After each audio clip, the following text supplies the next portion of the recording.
Hi there, my name is Suze, and I work with women to help them heal and integrate their inner masculine and feminine energies so that they can have lives that feel really emotionally fulfilling and satisfying. Today, I want to talk to a small collective group of feminines, of women out there. I don't know how many people this message will specifically resonate with, but it has been really put on my heart to speak to this specific collective group of feminines out there who are doing the work. I see you, I honor you, I thank you for doing the work. There is this idea that I have been really working with around belief systems, and this goes back to the mother wound, a lot of childhood wounds in general, but especially hits home with the mother wound. The mother wound in particular of something that happened in early childhood that triggered massive devastation to the child. Massive devastation. So I don't know who in particular this message is going to be speaking to or resonating with, but you know who you are.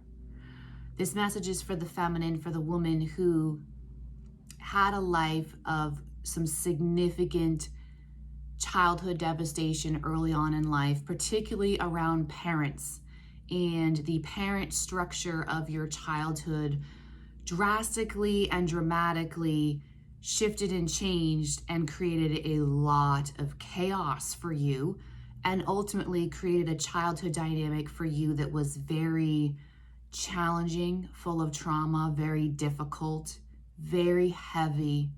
And you have been unraveling a lot of this childhood stuff for a while. And you probably have been struggling with how to unravel all of this heart wounds, and recognizing that these wounds that you have been carrying around in your heart have significantly affected your relationships as an adult. You recognize that the trauma and the damage that you endured as a child emotionally on your heart space really affected your confidence in relationships, your confidence in yourself and your self-worth and what you have to offer in relationships. It has significantly affected your sense of stability in a relationship, and it is something that has triggered a lot of anxiety for you in relationships as an adult, particularly like emotional anxiety and lack of understanding or awareness of how to manage drastic emotional states in relationships. For some of you in particular as well, you may feel that things that seem to be so simple and easy and straightforward for other people in relationships to you feel like an epic struggle. And for you to emotionally connect and invest in relationships, you may feel that it is an epic struggle. And it seems so easy for other people. And yet for you, it's not. Because maybe, again, your story growing up was devastating, it was dramatic, it was abrupt and inexplicable. Something that maybe you haven't really fully been able to wrap your brain around as far as, why did this happen to me? Why is this my story? And feeling so alone in that. And I want to talk to you because I have noticed if that is your story, there is a belief that often, a limiting belief, a very damaging belief that can come up for you in your life as an adult. And I say it's like an oak tree. It's an old oak tree. And if you know anything about oak trees, old oak trees, they have a big trunk and there's lots of branches and leaves and things that come off of them. They are very expansive. They can be very expansive and have a lot of branches. And I have learned that the most deep heart wounds and the heart healing that we have to go through as divine feminines on this soul ascension path, on this healing journey, on this evolution, these beliefs that start really early in childhood are the tree. And the original belief that may be easier to see as an adult, that may be easier to see that, oh, I have this belief that tells me this and I can see how that's held me back in my life. Yes, there's that. But if this is a belief that has been in you for a long, long, long time, this has now become an old tree with lots of branches, lots coming out from that original trunk belief. Okay? Going further down this conversation, if you're resonating with any of this up until this point, you may recognize that you have this trunk, this main tree here, belief, that says something around the lines of, I can't be happy, or I struggle with happiness, or I'm just not a happy person, or I had someone said melodramatic to me once. I'm just more of a melodramatic kind of a personality, right? And I don't want to go down that tangent, but I have spoken before about personality is completely flexible, and you can change personality whenever you change your belief system about yourself and how you view yourself. That's a conversation for another day, and I've already touched on that in other videos. But if you're identifying with this personality of melodrama, that can be changed. Yes, it is flexible and changeable and altered. But you have something around happiness, and you struggle with happiness. And if you really start getting into that tree and seeing how the beautiful form that it has taken in your life and sabotaged so many things, and then you start bringing into that all of the conversations I have had around anxiety and anxious attachment, if you start bringing that into view of this entire conversation, you may recognize that you have a self-sabotaging pattern that when things start working out, all of a sudden you have a problem. Maybe it's the mind that goes into the anxious space and looks for a problem, right? Like some of us will do that. Things are going well, and you'll notice, if you're really being very aware of yourself and your mind and your thoughts and what you're saying to yourself, you'll become aware that everything is going perfectly okay, and yet you'll find your mind searching for something bad to prepare you for, or to warn you, well, look out, watch this little thing over here to make sure it doesn't go down this path that's gonna bring in that devastation again. There's that word coming forward, right? That's not gonna come in and devastate you. Or maybe there's something along the lines that tells you things are going well, but it's gonna get taken away from me, because things never stay. The good things are ripped away from me. The good things that happen to me don't stay.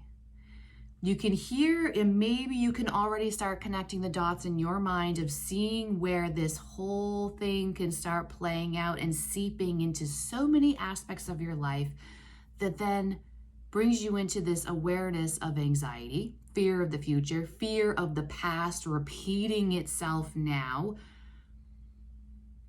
And so then, do you notice the feelings in your body? Are you aware and staying present enough in your body to notice how that energy, as it builds, the fear of, uh-oh, here we go again, uh-oh, this thing that I'm seeing is going to end in disaster or betrayal or abandonment or whatever you want to, rejection, whatever wound you want to place it under, it's all the same. When you see yourself starting to go there, do you feel it in your body? And then what do you do? What do you do when all that starts bubbling up? Is that when you do sabotage because you have a belief that I can't be happy, or the good things don't stay, or the good things end up betraying me, rejecting me, abandoning me? The good stuff can't stay. Are you afraid of happiness? And it sounds like the craziest thing in the world of, I'm afraid to be happy, but actually, if you come from severe devastation in early childhood, allowing yourself to be happy is absolutely terrifying. And if you hear me and you resonate with this, I validate you on that. It sounds crazy, but it's very, very possible and understandable with your story. And there requires maturity and strength to expand your holding power of being able to hold happiness and hold excitement, even positive excitement. Positive excitement can be very overwhelming and scary to some of us if you have a childhood and a history of absolute devastation and the rug being ripped out from under you time and time again. So this is where the masculine has to come in, because masculine is holding. Masculine is safety. You have to strengthen your holding power in the anxiety around the happy excitement, the higher vibrational stuff. When it all starts working out for me and you get excited, stay calm. Can you feel calm and excited at the same time? That one took me forever to figure out how to manage in my own body energetically. How can I be calm and yet blissfully happy and excited and positive about my life at the same time? For a while, it seemed like it was calm and happy was like an oxymoron. I couldn't have both. Hear that? I couldn't have both. There's another good belief for you right there. You can't have both. What if you can? What if you can have stability and calm and also be ecstatically happy? What if you can? It's only a matter of holding all that big, bubbling up, effervescent excitement and happy energy. So just like we learn how to hold space for ourselves and hold ourselves in the low, in the devastation, can you learn to also do that in the higher?